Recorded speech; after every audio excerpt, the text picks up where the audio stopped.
Rasulullah manzon Allah to kai ba fado me kai ka faduwa daga sama.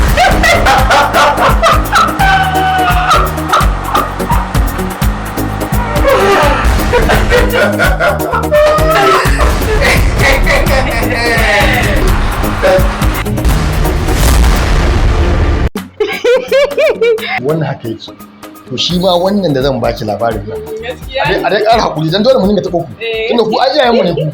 Kuma mata ku kina ji ko? Shi kuma wannan wani bawan Allah ne.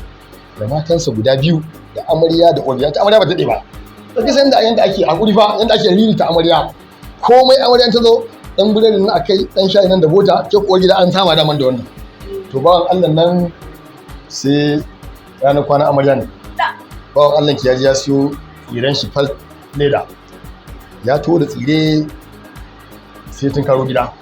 Yana tun karo gida ya shigo soro sai ya jiyo ana hira kin san zamanin shekarun baya iyayenmu idan ana zafi ana fito da talabijin tsakar gida kowa a tare da yaya ana kallo to sai ta da uwar gida da ƴaƴanta sun tare tsakar gida suna kallo shi kuma amarya a sama ta kuma sama zai hau kuma ga tsire kuma iyana amarya aka so da ya leko sai ga uwar gida da ƴaƴanta sun kasa sun tsare sai ya koma waje ya kirkira sabuwar hira ya zauna shiru 11 11 da rabi shiru 12 daga dare na yi ko sai ce ba zai sha da shi gida yana shigowa sai ce uwar gida kallo ake hayan zan tashi wata ce ranka mai gida ka san fa asabar ana India shi ne muke dan kallo ni da ra ku okay a shago ba makaranta haka ne aka yi sai shi kenan aka dan yi wasa da dariya sai kama kafa bene zai hausa ma garin ya ji karfan kafa bene zai hausa ma sai babban riga sai dade shi ba sai nama ya kubuce da kanka ba ya da wai nama a cikin riga sai nama ya kubuce sai tashi sai tik aka gida a gaban uwar gida nama ya faɗo ba magana yana kallon uwar gida kenan nama ya kallon sai ya ce ki dauka ku ci da rafi dauka yanka wallahi dauka yanka dan amarya ne wani dan sa sai ce wai babu in ba zai dauka uwar ta waka